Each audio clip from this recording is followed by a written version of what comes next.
Hello, Charlie TCG here, and welcome back to my channel. Today, we're going to talk about one of my favorite new archetypes that came out from EUIC, Roaring Moon Dudunsparce. This deck kind of took the tournament by storm. I would say it's one of the biggest surprise partners, and I would think it's definitely Roaring Moon's best new friend. So in today's video, we're going to break down exactly how the deck works, some of its matchups, and the future of this archetype. Is this going to actually be a meta-relevant archetype? Because a lot of people love Roaring Moon, and the Dudunsparce actually makes Roaring Moon just a little bit better.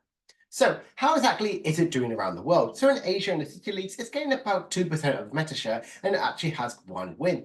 A lot of these finalists and the top 8 placements of the Roaring Moon Dudunsparce, it really offers a great package. For those who don't know, it's very much similar to likes of the Ancient box set. You have both sides of Roaring Moon. This Roaring Moon EX is definitely a big powerhouse, that Frenzy, Gouging, Calamity Storm to a huge amount of damage, whereas the other Baby Moon is really that sort of late game attacker or potentially early game. Gets the single prize basic Pokemon like Frigibax, Charmander, Radiant Greninja, all the stuff like that.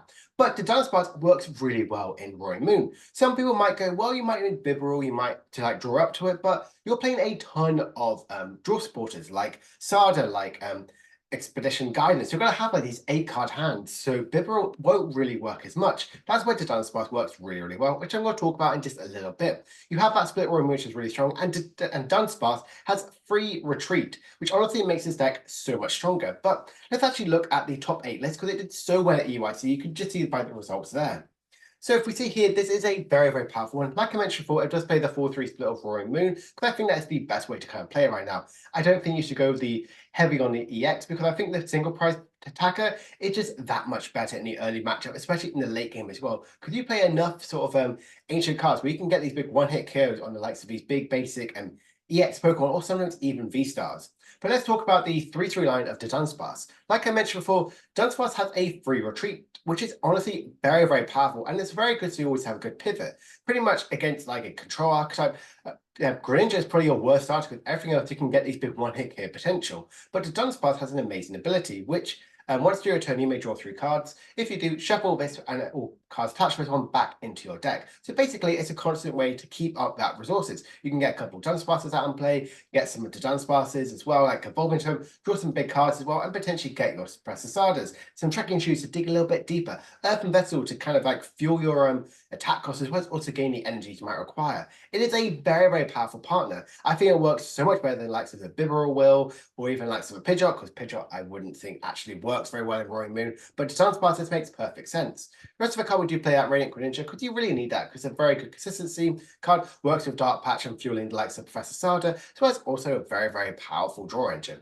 Our 8 spec of choice is the likes of a Counter Catcher, as well as other gusting effects of Prime Catcher, as well as a Counter Catcher and Boss's Orders. I think this is really good. You have exactly the amount of gusting you might require. Having 3 gusting effects, well, you could pretty much get these big one-hit KOs potentially a lot earlier than you might need to.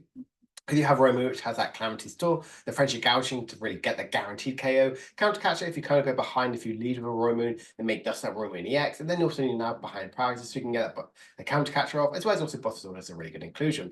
One Super Rod is actually a kind of a must, because you can like recycle your likes of Dudunsparce, but also the Roaring Moons. You can get them out from the likes of Nestball and Artisan, which is a really, really good inclusion. As well as also you want to kind of like keep that, because you want to keep streamlining your Roaring Moons. It does require 2 energy attachments, it's 2 darkness, so you do need to get like Dark Patch plus the attachment or a Professor Sarda's Vitality, try and get the Roaring Moon off and going. And as we've seen how popular Roaring Moon is, I think it's a very, very strong option. The rest of the cards, we do play 2 Ultra Ball and 3 Trekking Shoes. These are good because not only do they help discard, they fact to fuel the likes of Roaring Moon's first attack, the Vengeful Fluttering, it also helps you get some dig a little bit deeper to get supporter cards, as well as also get any of the key pieces you might require.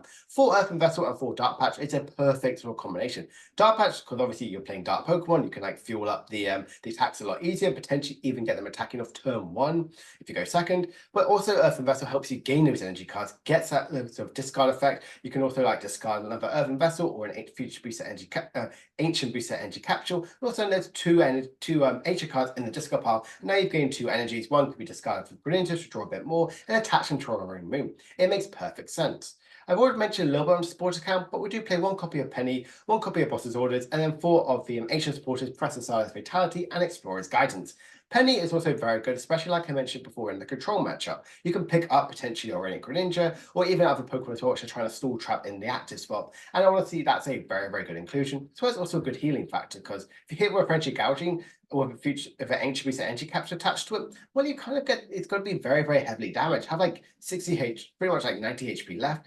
Check out Penny up. Also now it's completely healed. You can bring a fresh attacker, which is very strong.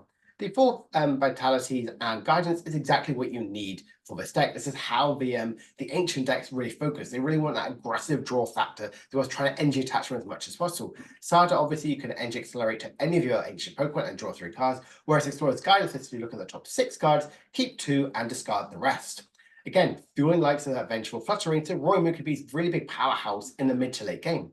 I think it's a very good slot. I know a lot of people aren't really a big fan of the ancient sort of decks by having them relying on these supporters, but we've seen it have great success. This deck did get a top 8 and a top 16 at EUIC, so clearly this is a very, very powerful archetype.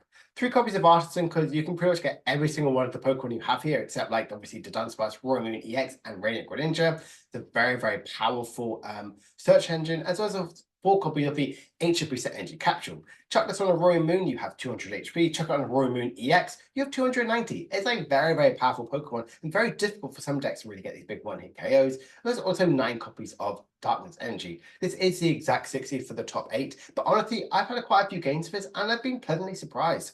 It's a very, very powerful archetype and incredibly strong and very, very efficient. But what actually is this matchup spread? Well, if we look at the data from Limitless, we can see it has a pretty good matchup against most of it, but definitely maybe a little bit more unfavorable in the likes of the Storm matchup. That's why I believe the Penny can really, really help.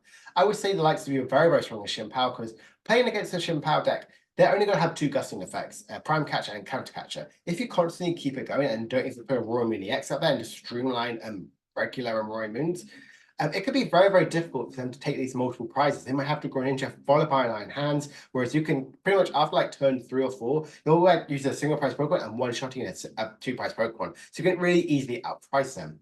I think you're also very much favored in the likes of the Turbo Hands.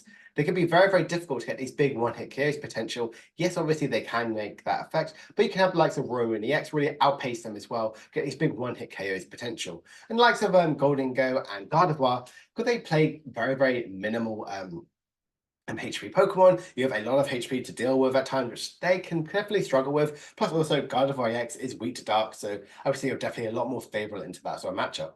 Definitely even matchup would definitely like the Lost Zone decks, Arctina and Charizard. Dudunsparce also really helps you try and get to that big high maths, tries to get to that big one-hit KO potential for likes of Giratina, Charizard, and Arceus. Dudunsparce helps you draw into the factor, get some more by discarding effects like Ultra Ball, Earthen Vessel, even Trekking Shoes. Try and dig that further to get these big one-hit KO potential. Obviously, you do have Roaring Moon EX, which has that guaranteed one-hit KO potential, but I do think you have a pretty good even matchup against the rest of that field. Those are some of the unfavorable ones are definitely from the likes from Limitless looking at it. I like the Controller element and the Lugia.